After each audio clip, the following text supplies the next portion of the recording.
क्या झारखंड में शिक्षक पात्रता परीक्षा लेने के लिए तय 31 मार्च की मियाद भी बीत जाएगी?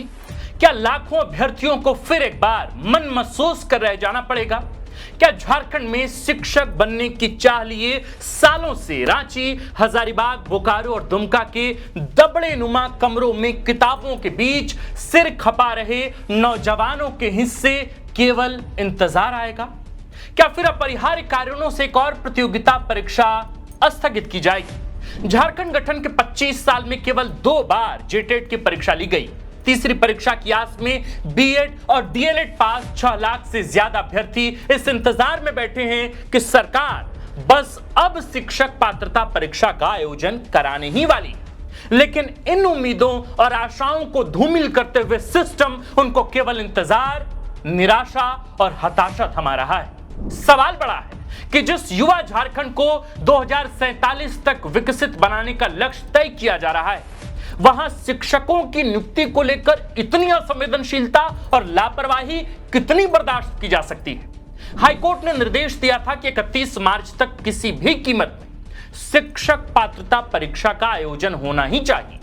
सुप्रीम कोर्ट यह आदेश दे चुका है कि शिक्षक पात्रता परीक्षा को पास किए बिना कोई शिक्षक नहीं बन सकता। जो बने हैं उनको या तो परीक्षा पास करनी होगी, अन्यथा वे स्वैच्छिक सेवानिवृत्ति लें। झारखंड में 77,000 से ज्यादा शिक्षक जेटेट क्वालिफाइड नहीं, 80,000 से ज्यादा शिक्षकों ने सीटेट क्वालिफाई किया है, लेकिन विडंबना देखिए कि उनको सहायक आचार्य नियुक्ति परीक्षा की प्रक्रिया में हिस्सा लेने की इजाजत राज्य सरकार नहीं देती।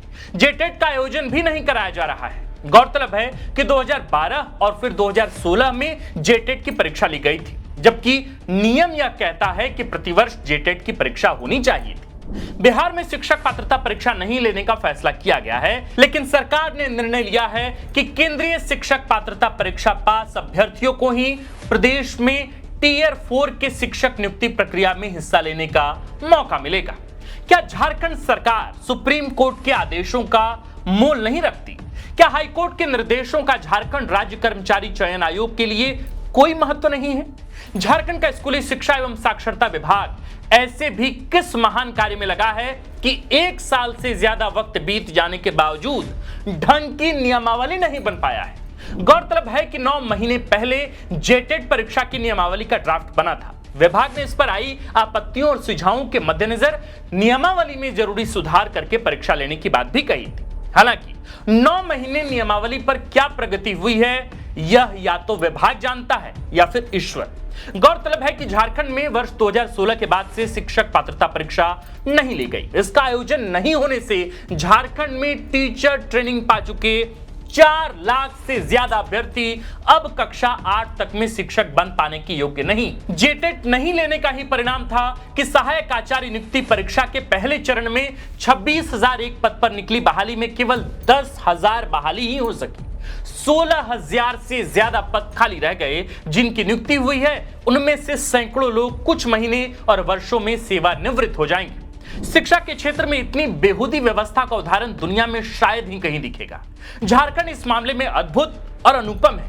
गौरतलब है कि झारखंड एकेडमिक काउंसिल ने वर्ष 2024 में जेटेट परीक्षा के लिए आवेदन लिया था। 3.5 लाख से ज्यादा उम्मीदवारों ने ऑनलाइन आवेदन जमा किए थे। यदि पिछले 2 साल में टीचर ट्रेनिंग पा चुके अभ्यर्थियों की संख्या भी जोड़ दी जाए तो आंकड़ा 4 लाख के पार जाता है।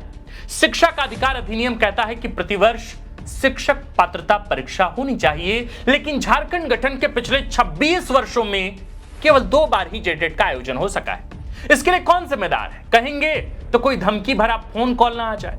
शिक्षक पात्रता परीक्षा नहीं होने का नतीजा क्या है? उसे ऐसे समझिए कि टीचर बनने की ख्वाहिश लिए 6 लाख से ज्यादा अभ्यर्थियों का इंतजार तो लंबा हो ही रहा है। राज्य के सरकारी विद्यालयों में कार्यरत 25,000 से ज्यादा शिक्षकों की नौकरी भी खतरे में है।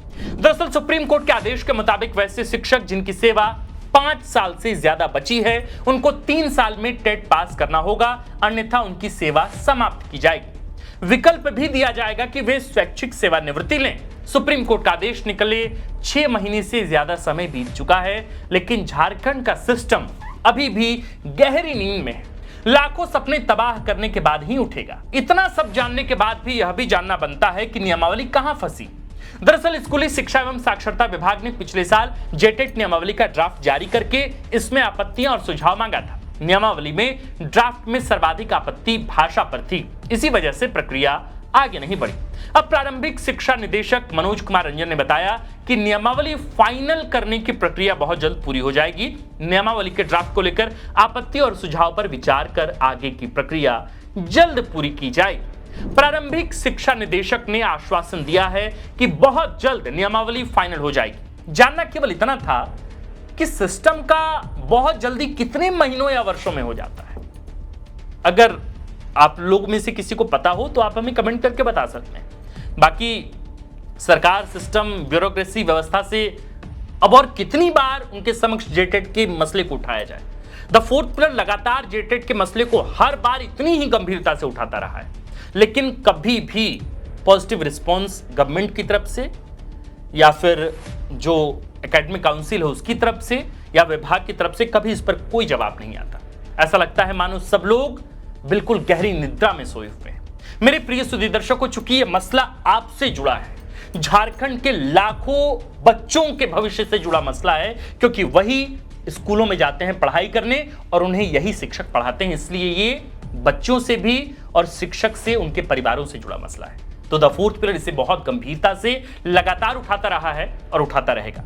अगर आप चाहते हैं कि आपके हिस्से के सवाल ऐसे ही बिल्कुल तत्परता के साथ तटस्थ होकर उठाई जाए, तो आप द फोर्थ पिलर को तुरंत फॉलो कर लें। इस वीडियो को झारखंड के हर शिक्षक के मोबाइल स्क्रीन तक पहुंचाएं और उन्हें बतलाएं कि वे द फोर्थ पिलर को फॉलो कर लें, क्योंकि ऐसे वीडियोस, ऐसे रिपोर्ट्स आपको द फोर्थ पिलर पर ही देखने को मिलेंगे। बाकी आप देखते रहिए द फोर्थ पिलर। हमारा नाम आकाश आनंद है, कैमरे के पीछे है मनीष, और इस खबर कंटेंट रिसर्च स्क्रिप्ट को आपके लिए लिखा है हमारे प्रिय साथी और कंटेंट हेड सुरेश ठाकुर ने। आप सुरेश ठाकुर को विशेष तौर पर बधाई, शुभकामना दे सकते हैं। शुक्रिया। किसान साथियों, कम लागत में भरपूर उत्पादन के लिए बुआई या रोपाई से पहले इफ्को नैनो डीएपी से बीज और पौध का शोधन जरूर करें।